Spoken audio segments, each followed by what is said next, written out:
দীর্ঘদিন থেকে বেহাল রাস্তায় চরম দুর্ভোগের ছবি ধরা পড়ল মালদা রতু ১ নম্বর ব্লকের মহানন্দটোলা গ্রাম পঞ্চায়েতের জগৎবন্ধুটোলা এলাকায়। কাঁদায় অটো আটকে সেই গাড়ি ঠেলে বের করছে মানুষ। সেই ছবি সোশ্যাল সাইটে ভাইরাল হয়, যার বিরুদ্ধে ব্যানার প্ল্যাকার্ড হাতে রাস্তা সংস্কারের দাবিতে পথে নামে গ্রামবাসীরা। গ্রামের ৮ থেকে ৮০ সকলে মিলে হাতে প্ল্যাকার্ড নিয়ে বিক্ষোভ দেখালেন দ্রুত রাস্তা সংস্কারের কাজ সম্পন্ন করার দাবিতে। জানা গেছে, রতু ১ নম্বর ব্লকের জগৎবন্ধুটোলা এলাকায় পাকা রাস্তা ছিল, কিন্তু সেই রাস্তা বেহাল রূপ ধারণ করেছিল। তাই রতুয়ার বিধায়ক সমর মুখার্জি উত্তরবঙ্গ উন্নয়ন দপ্তরের মাধ্যমে সম্বলপুর প্রাথমিক বিদ্যালয় থেকে জগৎবন্ধুটোলা পর্যন্ত প্রায় ১.৫ কিলোমিটার রাস্তা সংস্কারের উদ্যোগ গ্রহণ করেন। সেই মতো মাস কয়েক আগে উত্তরবঙ্গ উন্নয়ন দপ্তর থেকে ১,৩৭ লক্ষ টাকা বরাদ্দে পেভার ব্লকের রাস্তা তৈরির কাজে শিলান্যাস করা হয়। শিলান্যাসের পর গত দিন ১৫ আগে ঠিকাদার সংস্থা রাস্তার কাজ শুরু করে, যার প্রাথমিক পর্যায়ে ঠিকাদার সংস্থা জগৎবন্ধুটোলা এলাকায় প্রায় ৫০০ মিটার পুরনো রাস্তা পুরোটাই খুঁড়ে ফেলে। কিন্তু রাস্তা খুঁড়ে ফেললেও রাস্তা সংস্কারের কাজ এখনো শুরু করেনি। এর মধ্যে খুঁড়ে ফেলা রাস্তায় বৃষ্টির জল কাদায় একাকার হয়ে পড়েছে। রাস্তায় প্রায় হাঁটু সমান কাদা জমেছে, যার প্রতিবাদে জগৎবন্ধুটোলা এলাকার বাসিন্দারা বিক্ষোভ দেখান। তারা দ্রুত রাস্তা সংস্কারের কাজের দাবি জানান। আমাদের বিচার মানতে হবে, মানতে হবে, আমাদের বিচার মানতে হবে।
সমস্যা এইটুকুই চলে, আমার গ্রামটা আগে যতটুকু ছিল জগৎবন্ধুটোলা গ্রাম ৬ নম্বর বুথ, এটা মহানন্দটোলা পঞ্চায়েতের আন্ডারে আছে। আমাদের গ্রামটা আগেই ভালোই ছিল, কিন্তু ওই রাস্তাটাকে পুনর্নির্মাণের জন্য আমাদেরকে নানা রকমের আশ্বাস দিয়ে, নানা রকমের ভরসা দিয়ে বলছে যে না এক মাসের মধ্যে গ্রামটা ক্লিয়ার হয়ে যাবে নাকি। কিন্তু গ্রামটাকে যে মতো ক্লিয়ার করার কথা সেই মতো হচ্ছে না আমাদের রাস্তাটা। তারপর রাস্তাটাকে পুরোপুরি ভেঙে দিয়ে গোটা গ্রামটা কাদায় পূর্ণ হয়ে গেছে।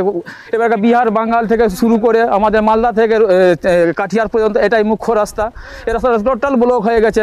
আমাদের গত পরশুদিন একটা প্রেগনেন্ট ছিল, হাসপাতালে পৌঁছাবে, শেষ পর্যন্ত না পৌঁছাতে পেরে দাইমা এসে গ্রামে ওকে করেছে।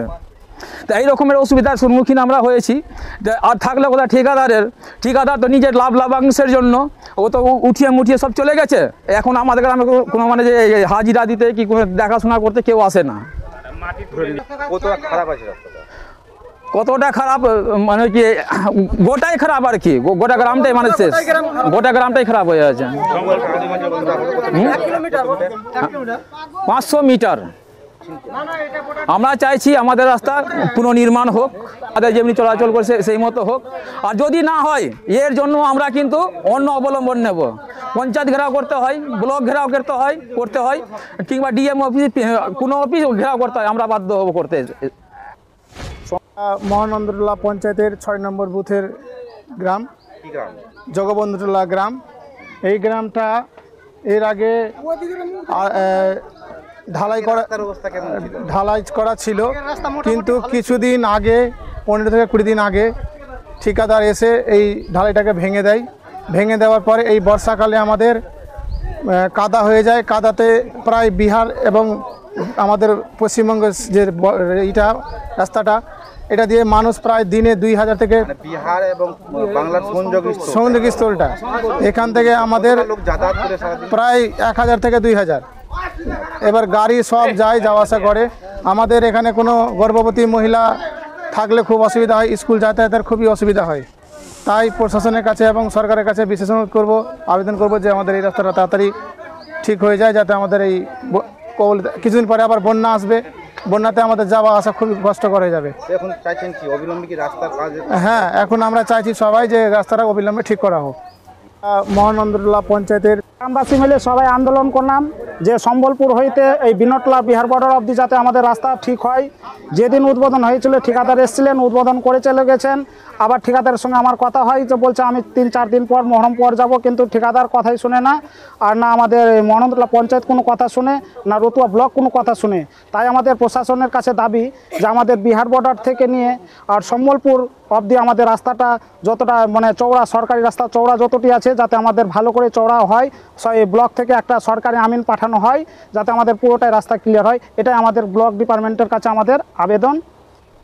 কতদিন আগে রাস্তা খোলা হয়েছে? এটা প্রায় 25 দিন হয়ে গেছে রাস্তা খুঁড়ে। ঠিকাদার বাড়িতে গেছে, মহরম টরম করছে। আমি ফোন করছি তো ফোনে কথা বলছে, দাদা আমি 3-4 দিন পরে চলে যাব, আমার এই মহরম টরম লেবার টেবারের খুব মানে গোছাতে অসুবিধা হচ্ছে। আর কেউ কেউ এখানে আছে যে বলছে যে আমাদের ঠিকাদারের কাছে কমিশন, কিন্তু আমাদের ঠিকাদারের কাছে কমিশন খেতে হবে না, আমরা রাস্তাটাই পুরোটাই ঠিক চাই। এটাই আমাদের ব্লকের কাছে। আর পুলিশ প্রশাসন দিয়ে এখানে কাজ হবে, জগবন্ধুতলা থেকে সম্বলপুর বর্ডার অবধি পুলিশ প্রশাসন রেখে কাজ, যাতে মানে ডিপার্টমেন্ট, ব্লক ডিপার্টমেন্ট যাতে আমাদের ঠিকাদারকে পুলিশ প্রশাসন দিয়ে কোনো দাদাগিরি না চলে এখানে। যেটা রাস্তা ঠিক, যেটা শিডিউল হিসাবে কাজ করে যান। আর ব্লক থেকে আমাদের সরকারি একটা আমিন দিয়ে দেন, যাতে রাস্তাটা ক্লিয়ার করে। গ্রামবাসী মিলে জগবন্ধুতলায় মানুষগুলো বিক্ষোভ দেখাচ্ছে, ওখানে রাস্তা নাকি ভালো ছিল, ঠিকাদার ছুড়ে দিয়েছে, চলাফেরা করতে পারছে না, কি বলবেন? রাস্তাটা অ্যাকচুয়ালি দুর্বল, কিছু জায়গায় খারাপ হওয়ার কারণে রাস্তাটা আমাদের রতুয়া 48-এর বিধায়ক সমর মুখার্জি মহাশয় এনবিডিডি থেকে ওই রাস্তাটাকে ধরা হয়েছিল 1,37,00,000 টাকার। ওই রাস্তাটা আছে পেপার ব্লক 1160 মিটার, মানে মোটামুটি 1 কিলোমিটার। 1 কিলোমিটারের রাস্তা সেটা আছে, কিন্তু 500 মিটার মতো রাস্তা কন্ট্রাক্টর খুদেছে বলে। তারপরে কালকে আমি কন্ট্রাক্টরের সঙ্গে, যেহেতু ওই এলাকার গ্রাম পঞ্চায়েতের মেম্বার, প্রধান বা তৃণমূলের নেতৃত্বরা আমার সঙ্গে যোগাযোগ করে, তখন কন্ট্রাক্টরকে আমি ফোন করি, কালকে ফোন করে বলি রাস্তাটা বেহাল অবস্থা, রাস্তাটার কাজ আপনি তাড়াতাড়ি, আর এরপরে আর খুঁজবেন না, ওই 500 মিটার রাস্তাটাকে আগে কাজ করে কমপ্লিট করুন, তারপরে এটা খুঁজবেন। তো কন্ট্রাক্টর বলেছে আমি খুব শীঘ্রই কাজটা শুরু করব। কিন্তু কন্ট্রাক্টর বলছিল কি ওখানকার লোকরা, কিছু লোক, কেউ বলছে ট্র্যাক্টর লেন, কেউ বলছে জিসিবি লেন, কেউ বলছে মাটি লেন, কেউ বলছে গিট্টি লেন। তো যেহেতু এটা কন্ট্রাক্টরের ম্যাটার, আপনাদের গ্রামবাসীর কাছে অনুরোধ করব কি আপনারা অবশ্যই কাজটাকে বুঝে নিন, কিন্তু গিট্টি বালু কোথায় থেকে আসবে, কি করব, সেটা কন্ট্রাক্টরের ম্যাটার। এইসব জিনিস থেকে আমি অনুরোধ করব সমাজের লোককে, আপনারা এভাবে কেউ ডিস্টার্ব করবেন না, যেটা কন্ট্রাক্টর কালকে বলে গেছে। আর কাজটা খুব শীঘ্রই কন্ট্রাক্টর বলেছে আমাকে 2-1 দিনের মধ্যে আমি কাজটাকে শুরু করব। আমার নাম হলো লালটু চৌধুরী, 24 নম্বর জেলা পরিষদ মঙ্গলী চৌধুরীর প্রতিনিধি। আমাদের রাস্তা ঠিক করতে হবে, ঠিক করে দিতে হবে। প্রশাসন তুমি জবাব দাও, আমাদের রাস্তা ঠিক করতে হবে, প্রশাসন তুমি জবাব দাও, প্রশাসন তুমি জবাব দাও, প্রশাসন তুমি জবাব দাও। আমাদের বিচার মানতে হবে।